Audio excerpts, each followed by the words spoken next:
दोस्तों आप सब कैसे हो। आशा करती हूँ आप सब अच्छे हो, मस्त हो, लाइफ को अच्छे से एंजॉय कर रहे हो। आज की हमारी स्टोरी है सुपर लेडी अनिका की। अगर आपको हमारी वीडियो पसंद आ रही है तो प्लीज़ दोस्तों के साथ शेयर करें, लाइक करें, कमेंट करें। कमेंट कर जरूर बताएं। बिना किसी देरी के वीडियो को स्टार्ट करते हैं। हॉस्पिटल। रोहित और अनिका एक दूसरे की तरफ देख रहे थे। अनिका काफ़ी देर से रोहित को नोटिस कर रही थी क्योंकि रोहित का हुलिया, रोहित के कपड़े, यहाँ तक कि रोहित की आंखें जो कि रोने की वजह से काफ़ी मोटी हो चुकी थी और साथ में लाल हो चुकी थी। ऊपर से रोहित की सिसकी भरी आवाज़ भी आ रही थी जब वह अनिका से बातें कर रहा था। अब अनिका धीमी आवाज़ में कहती है, क्या हाल बना रखा है मिस्टर मारवा आपने। ये अपनी हालत को एक बार देखो तो। कौन कहेगा कि आप बिजनेसमैन टाइकून रोहित मारवा हो। तभी अनिका की बातें सुनकर यहाँ पर एक पल के लिए रोहित के चेहरे पर एक प्यारी सी स्माइल आ जाती है क्योंकि होश में आने के बाद वह सिर्फ रोहित को ही जानती थी और रोहित का ही साथ पाकर वह काफ़ी खुश थी। ऊपर से उसकी याददाश्त भी नहीं गई थी क्योंकि उसे ये रोहित याद है, तो इसका मतलब उसे सारी चीज़ें, सारे अतीत उसके सामने का उभर कर आ जाता है। रोहित को मालूम हो जाता है कि अनिका ना तो कोमा में गई है और नहीं अनिका की याददाश्त गई है। इसे रोहित को पता चल रहा था कि अनिका को रोहित की कितनी फिक्र है। तभी रोहित कहता है कि अनिका मैं तुम्हें क्या बताऊं, तब तक तुम्हें होश नहीं आया था, तब तक मेरे साथ जो हुआ वो मैं ही जानता हूं। तुम्हें क्या बताऊं, क्योंकि मैं ना तो जिया था और नहीं मरा था, मैं बीच में ही अटक गया था। और जो ये मुश्किल भरे कई घंटे हैं ये मैंने बड़े ही मुश्किल से निकाले हैं। मेरे लिए हर एक पल यहाँ तुम्हारे बिना एक साल के बराबर था। तुम्हारे बिना जीना मेरे लिए कितना मुश्किल हो रहा था ये मैं तुम्हें सोच विचार कर भी तुम्हारे सामने बयां नहीं कर पाऊंगा। तभी अब अनिका थोड़ी सी हिम्मत जुटाते हुए फिर से कहती है, मिस्टर मारवा आप ये गलत कह रहे हो, मुझे सब कुछ पता है, लेकिन मैं सिर्फ इतना कह रही हूँ कि आप इतने वीक तो नहीं थे जितना आप आज दिखा रही हैं। तभी अनिका की बातें सुन और बातों को अच्छे से समझने के बाद रोहित जवाब देते हुए कहता है, तुम्हें मेरी अंदर जो चल रहा है मैं तुम्हें कैसे बताऊं। अनिका मेरी जान हो तुम। अगर मेरे सीने में मेरी जान नहीं रहेगी या मेरे सीने में मेरी धड़कन ही धड़केगी तो मैं इस शरीर के साथ क्या करूंगा और इस शरीर का क्या फ़ायदा। तुम्हारे बिना मैं अपनी ज़िंदगी को आगे सोचने और विचारने के बारे में तो बिल्कुल भी नहीं सोच सकता। मैं इस दुनिया में तुम्हारे बिना सर्वाइव भी नहीं कर पाऊंगा। रोहित की बातों को सुनकर अनिका कहती है, क्या मैं अपनी ज़िंदगी को तुम्हारे बिना जी सकती हूँ, सोच सकती हूँ मिस्टर मारवा, सच में क्या आपको ऐसा लगता है।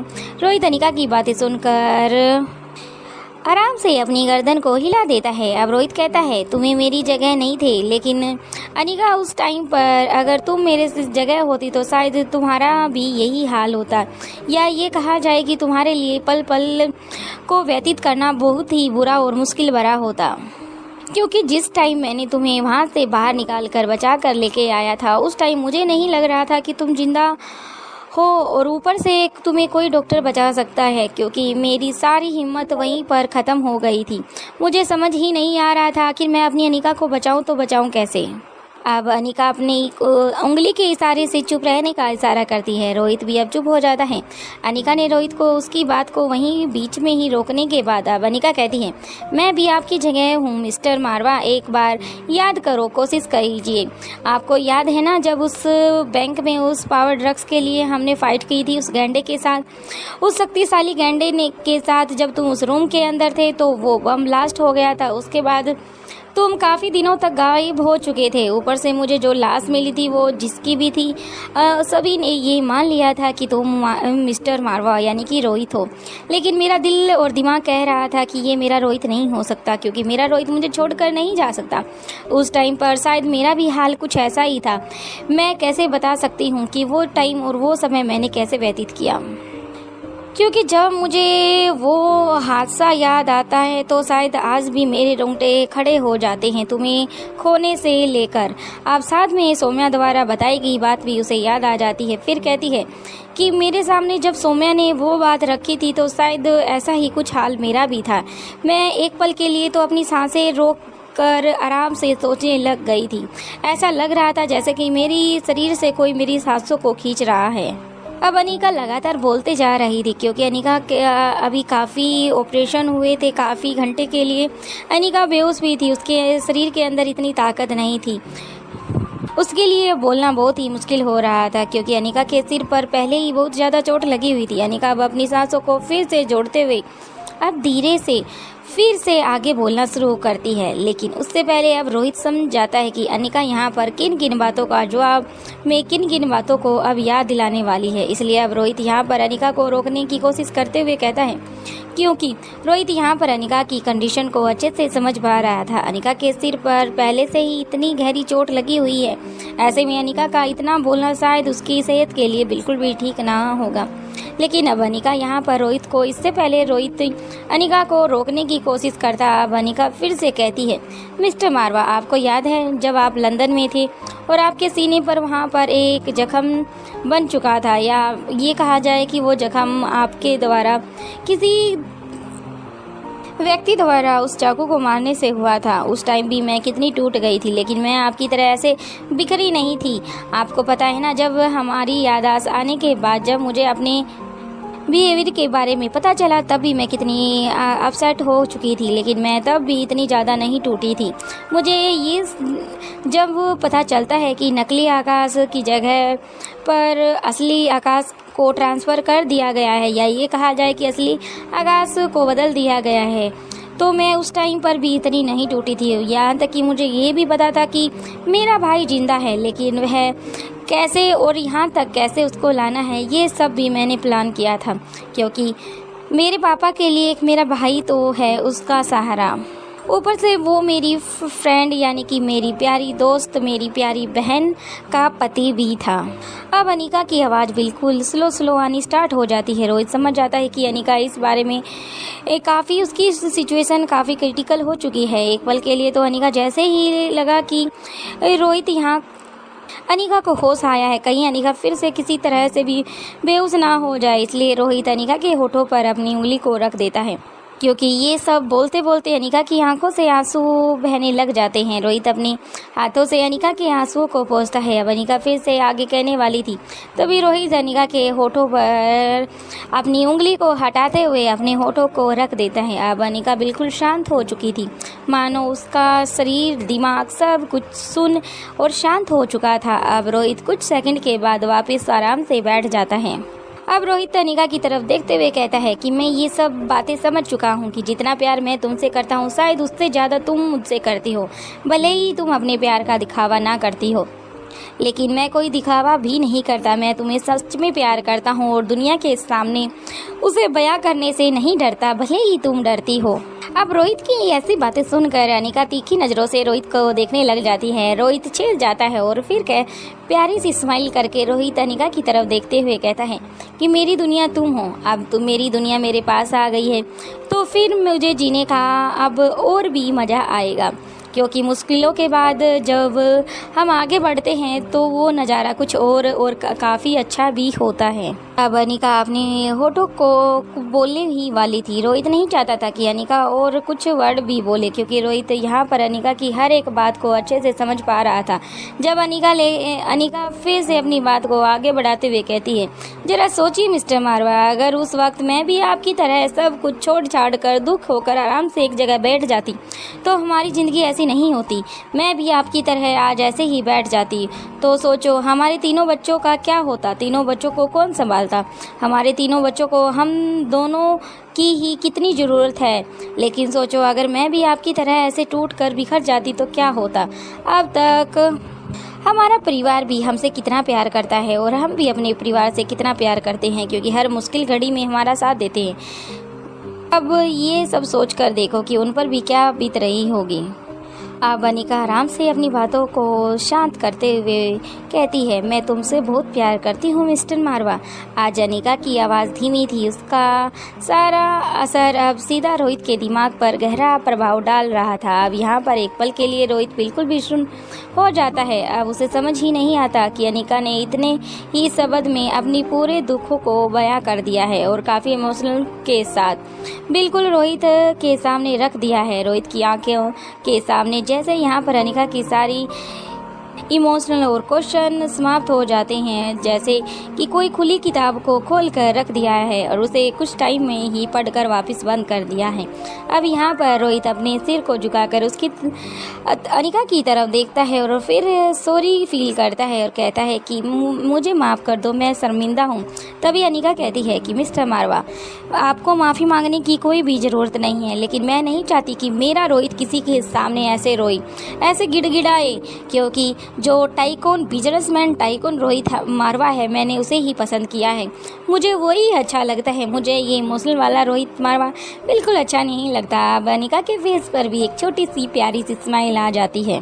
अब रोहित अपने आप को अच्छे से करता है, अपनी शर्ट को अपनी पैंट के अंदर करता है और अपने कोट जो उसने अपना ब्लेजर अनिका के बेड पर ही रखा था उसे अपने हाथों के द्वारा अच्छे से डाल लेता है। अब अनिका कहती हैं, ये हुई ना बात मेरे रोहित वाली, क्योंकि अनिका को अब होश अच्छे से आ चुका था, उसकी हालत भी बिल्कुल ठीक नज़र आ रही थी। अनिका को रोहित की ऐसी हालत देखकर तरस आ रहा था, क्योंकि वह रोहित को ऐसी हालत में बिल्कुल भी नहीं देखना चाहती थी और नहीं ये सब चाहती थी। इसलिए अनिका रोहित की तरफ देखते हुए सॉरी बोलती है। अब अनिका का सॉरी बोलने से रोहित काफ़ी अपसेट फील करने लग जाता है। अब रोहित अनिका की तरफ 2 कदम बढ़ाते हुए कहता है, अनिका तुमने मुझे सॉरी क्यों बोला? अब अनिका कहती है कि तुम्हारी ऐसी हालत का कारण मैं ही हूँ ना, मुझसे इतना प्यार ना करो, क्या पता तो कभी हमारी लाइफ में ऐसा मोड़ आए कि मुझे तुम्हें छोड़ कर जाना पड़े, तो तुम क्या करोगे? ऐसे ही अपने आप को ख़त्म कर लोगे?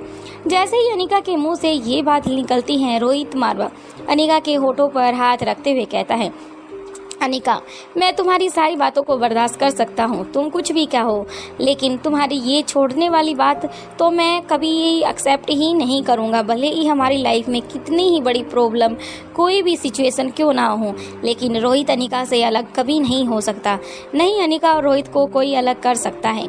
तो वहीं दूसरी तरफ अब फ्लाइट का टाइम हो चुका था। दिल्ली में एरोप्लेन लैंड हो चुका था। उसमें से एक लड़की निकलती है जिसने हाई हील्स पहने हुए थे और एक 1 पीस ड्रेस पहनी हुई थी, ऊपर से लंबे गहरे और काले हेयर्स जो लहरा रहे थे। जब वह आगे की तरफ पैर रखती तो दूसरी तरफ उसके बाल जाते, जब दूसरा पैर आगे रखती तो दूसरी तरफ जाते, यानी कि अपोजिट साइड बाल लहरा रहे थे। अब ऐसे में जो भी उसे पीछे से देखता एक तरफ तो वो देखता ही रह जाता, आखिर ये लड़की है कौन? सभी उसकी तरफ देखते जा रहे थे। ऐसे में उन लोगों का देखना इतना भयानक हुआ कि उस एयरपोर्ट पर लोग एक दूसरे को टक्कर मार कर चलने लगे। यहाँ तक कि जिन व्यक्तियों की शादी हो चुकी थी, जो अपनी पत्नी और अपने बच्चों के साथ एयरपोर्ट पर पहुँचे थे, उनका भी कुछ ऐसा ही हाल था। वो लोग भी उस लड़की की तरफ देखने में इतने पागल हो चुके थे कि अपने बीवी बच्चों को छोड़कर उसकी तरफ जाने लग जाते हैं, चलने लग जाते हैं, जैसे मानो कोई चुंबक लोहे को अपनी तरफ खींच रही हो। ऐसे में उन औरतों को काफ़ी गुस्सा आता है। वो अपने पर्स और अपने पैर पटक कर वहाँ से आगे की तरफ बढ़ जाती है, या ये कहा जाए कि लोगों के बीच में, कपल के बीच में झगड़े स्टार्ट हो चुके थे। ऐसे में अब वो लड़की कुछ नहीं, अपने बालों में से हाथ निकालती हुई अपने गर्ल्स पहने हुए थे, फेस पर एक ब्लैक कलर का छोटा सा मास्क पहना हुआ था। ऐसे में जैसे ही वह टैक्सी करती है तो उसके सामने टैक्सी बहुत सारी आकर रुक जाती हैं। अब वह सोच में पड़ जाती है, आखिर मैं किस टैक्सी में बैठूं। तभी टैक्सी में से सभी ड्राइवर बाहर की तरफ निकलते हैं। सभी कहते हैं, मैम क्या आप हमारी टैक्सी लोगी? तभी दूसरा बाहर की तरफ आते हुए कहता है कि मैम हमारी टैक्सी काफ़ी अच्छी है और 24 आवर्स आपको अवेलेबल भी मिल जाएगी। अब ऐसे में तीसरा अपनी गाड़ी से निकल कर कहता है, मैम मेरी टैक्सी हर टाइम अवेलेबल रहती है, आप कभी भी कॉल करके कहीं भी जाना हो आप वहाँ पर जा सकती हो। तभी वो लड़की कुछ नहीं कहती, बस जो उसके सामने टैक्सी खड़ी हुई थी उसी में बैठ जाती है। उस टैक्सी ड्राइवर जो अभी तक गाड़ी से बाहर नहीं निकला था और नहीं उसने कोई भाव दिया था, वह आराम से अपनी सीट पर बैठकर किसी के आने का वेट कर रहा था। अब जल्दी से दरवाज़ा खुलकर वो आराम से धड़ाम से जाकर बैठ जाती हैं और अपना लगेज भी अपने आप ही रख देती हैं। जो बाकी के टैक्सी ड्राइवर थे वो बस देखते रह जाते हैं और अपने ना चाहते हुए भी अपने हाथ को ऊपर उठाकर बाय का इशारा करते रह जाते हैं। बाकी का नेक्स्ट एपिसोड में देखते हैं। वीडियो पसंद आए तो प्लीज़ लाइक शेयर सब्सक्राइब और कमेंट कर ज़रूर बताना आखिर ये लड़की है कौन। और थैंक यू मुझे कमेंट करने के लिए, प्लेटलेट्स के लिए। भाई मेरी प्लेटलेट्स बिल्कुल नॉर्मल मुझे लग रहा है हो चुकी है, क्योंकि मैंने अभी टेस्ट नहीं कराया। ऊपर से उनसे जो हमारे आपने ट्रीटमेंट बताए उससे मुझे आराम नहीं हुआ, तो मैंने जैसे कि हमारा पैनल लगता है वहाँ पर मुझे एक बोतल चढ़ी जिसमें मल्टीविटामिन जो भी था वो सब की, उससे मुझे काफ़ी बेनिफिट मिला। तो मैं आप सभी से यही कहूँगी कि आपकी जब डाउन जाती है तो वो मुझे पता नहीं है अभी उसका नाम, लेकिन आप उसको बोलना डॉक्टर को, तो वो उसको आपको अगर बॉडी के अंदर इंजेक्ट हो जाती है मात्र 15 या 20 मिनट के लिए आपको बेड पर लेटाया जाता है। उसके बाद आप बिल्कुल फ्रेश और ठीक महसूस कर रहोगे। थैंक यू इतना सारा प्यार देने के लिए।